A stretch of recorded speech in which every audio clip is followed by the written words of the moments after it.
Ladies and gentlemen, what is going on, everybody? And of course, welcome back to another video. In this video, happy Thunderbolts week. I've said it throughout the week. Thunderbolts does drop on Thursday. Tomorrow, May 1st, it comes out in theaters. They always do a little preview day, so people get the opportunity to see the film before it releases on Monday. On Friday, rather. I get to see this film tomorrow night as well, and I am very, very excited for it. So what we're going to do is we are going to preview this film. Obviously, this will probably be a little bit shorter of a video, but we are going to talk about what to expect. We're going to talk about this post-credit scene that some people have been talking about. We're not going to go in full in-depth spoilers on it because I have not seen it yet, but we can also go to talk about what to expect from the film itself, who could show up, and of course, what could happen in this film. But first, if you guys are new to the channel, you already know what to do. Leave a like, subscribe, turn that bell on, as we do our best to post on this channel every single day. Tomorrow, might have some videos scattered throughout the day, but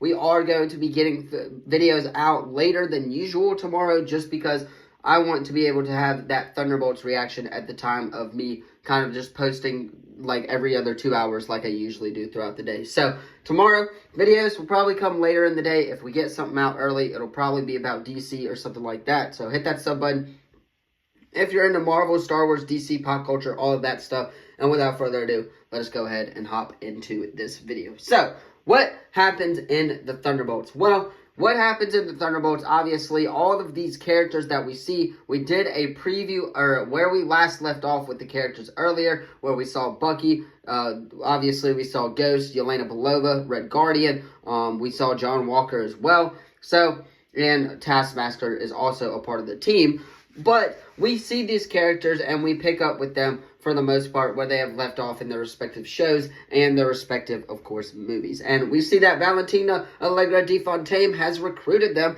to kind of go kill each other. That's pretty much what she's trying to do. She's trying to get them to go kill each other here in this film. And they eventually do. They meet Bob, who is also known as Sentry, the villain Sentry. In the comics, Sentry does team up with Doctor Doom, which we will talk about later on in this video, so stay tuned for that.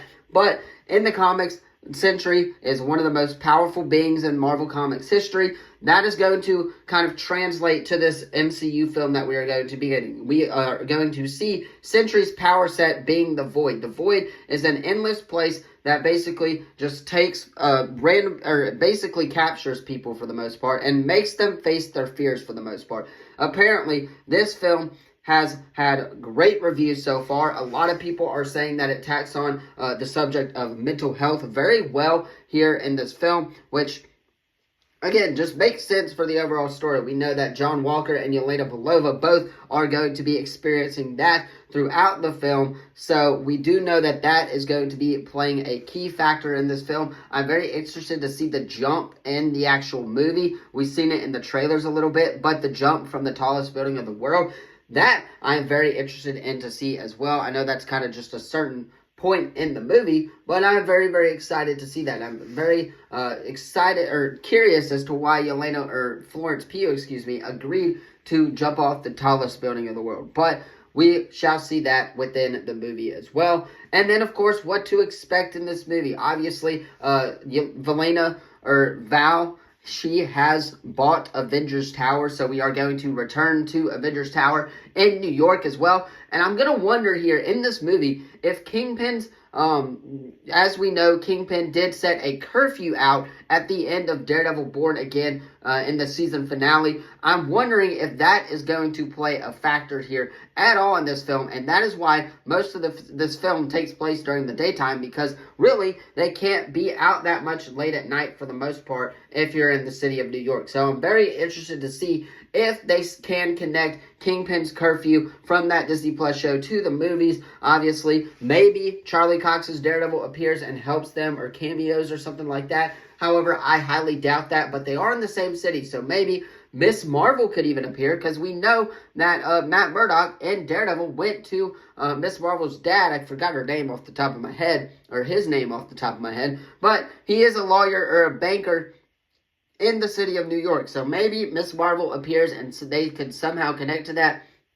I haven't heard anything regarding that, but I'm just saying those are a couple characters that I could see showing up there. Obviously, if Kingpin is the mayor, then he most likely could definitely show up as well. So, again, lots of characters in New York. Obviously, Spider-Man's in New York, but we aren't going to really count that because that's Sony, and that's their whole dealing. I doubt Spider-Man is going to appear in this film.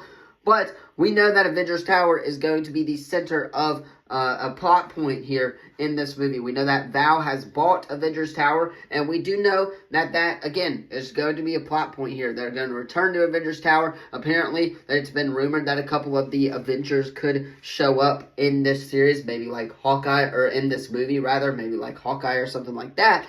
But, again, going back to Avengers Tower makes a lot of people feel nostalgia, especially back in 2012. I am very, very excited to go revisit Avengers Tower and see the difference now from what it was to what it is now when owned by Val. Val is now basically what Nick Fury was in setting up some people to lead the team, to lead, of course, the city of New York. Val is kind of like that Nick Fury figure now. We did see Val last in Wakanda Forever as well, so keep that in mind. She was part of the government. I think she still is part of the government in this movie. And speaking of the government, we know that Sebastian Stan's Bucky Barnes ran for Congress and only lasted half a term. So, again, take that to what you will. We know that he probably did something superhero stuff, some shady stuff, maybe Sharon Carter or something like that from the end of The Falcon and the Winter Soldier. I'm just trying to think off the top of my head with what kind of things that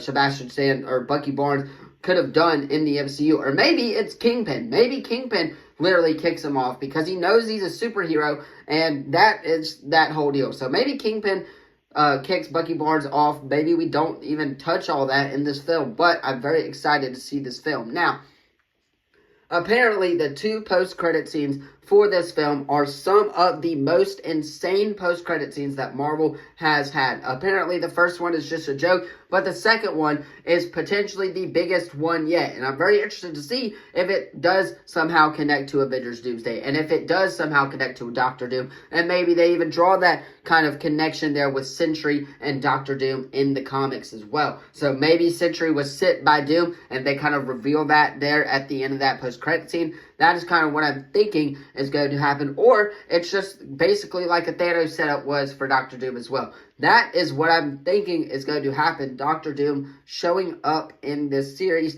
or in this film. I've still got Disney Plus on my mind for whatever reason. But Doctor Doom showing up at the end of this movie could be the only thing that I could think of that people are calling this film insane. Again, it has I believe, 88% right now, 85%, somewhere along those lines, on Rotten Tomatoes, and it is certified fresh. So, again, this film, I'm very, very looking forward to watching this film. I cannot wait to see this film by myself tomorrow for the first time in theaters. Of course, tomorrow night I will be going to see the Thunderbolts. But, you guys, let me know how excited you are for the Thunderbolts in the comments down below. Do not forget to like this video, subscribe, turn that bells on, as we do our best to post on this channel every single day. Again, tomorrow, if we have early videos tomorrow, it'll be something about DC, as we will push some content back a little bit later so we can have time to get that have time to get that Thunderbolts post-credit scene ending explained. I have Doctor Doom on my mind because that is the only thing that I can think of that is so insane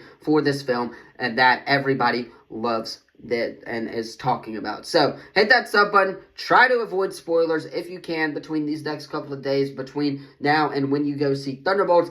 Thank you all so much for watching, and as always, I will see you in the next video. Peace.